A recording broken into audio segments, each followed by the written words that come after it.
Hi అండి, welcome to our channel. ఈరోజు ఎంతో టేస్టీగా ఉండే నెత్తళ్ళ ఫ్రై ఎలా తయారు చేయాలో చూద్దాం. ఈ రెసిపీకి కావలసిన పదార్థాలు ఏంటో, తయారు చేసే విధానం ఏంటో చూసేద్దాం. కావలసిన పదార్థాలు: 1 కప్పు ఎండి నెత్తళ్ళు శుభ్రం చేసి పెట్టుకోండి. 3 ఉల్లిపాయలు చిన్న ముక్కలుగా కట్ చేసుకోండి. రుచికి సరిపడా ఉప్పు, 1/2 టీ స్పూన్ పసుపు, 1 స్పూన్ కారం, 2 రెమ్మల కరివేపాకు, 3 పచ్చిమిరపకాయలు పొడుగ్గా కట్ చేసుకున్నవి, ఆయిల్ 3 టేబుల్ స్పూన్లు.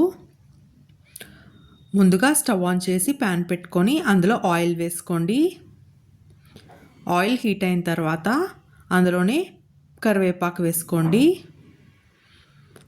ఒకసారి బాగా ఫ్రై చేసుకొని అందులోనే కడిగి పెట్టుకున్న నెత్తలను వేసుకొని ఫ్రై చేసుకోండి. ఇప్పుడు అందులోనే పొడుగ్గా కట్ చేసుకున్న పచ్చిమిరపకాయలను కూడా వేసుకోండి. ఇదంతా ఫ్రై అయిన తర్వాత ఇప్పుడు అందులోనే ఆనియన్స్ వేసుకోండి. ఈ కూరకి ఉల్లిపాయలు కొంచెం ఎక్కువే పడతాయండి. ఇప్పుడు అందులోనే ఉప్పు ఇంకా పసుపు వేసుకోండి. ఇది ఎండిన నెత్తళ్ళు కాబట్టి ఉప్పు కొంచెం తక్కువ పడుతుందండి. ముందు కొంచెం వేసుకోండి, సరిపోకపోతే మళ్ళీ యాడ్ చేసుకోండి. ఇప్పుడు ఉల్లిపాయలు గోల్డెన్ కలర్ వచ్చేంత వరకు కలుపుతూ ఫ్రై చేసుకోవాలండి. ఈ కర్రీ మనకి సాంబార్, రసం, పప్పులోకి సైడ్ డిష్గా చాలా బాగుంటుందండి.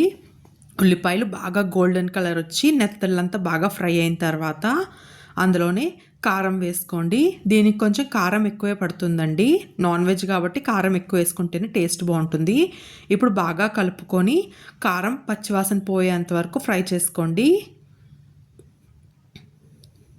ఇది బాగా ఫ్రై అయిన తర్వాత స్టవ్ ఆఫ్ చేసి ఒక బౌల్లో తీసుకొని రసంతో కానీ లేదా పప్పులోకి కానీ సాంబార్లోకి కానీ సైడ్ డిష్గా సర్వ్ చేసుకుంటే చాలా బాగుంటుందండి.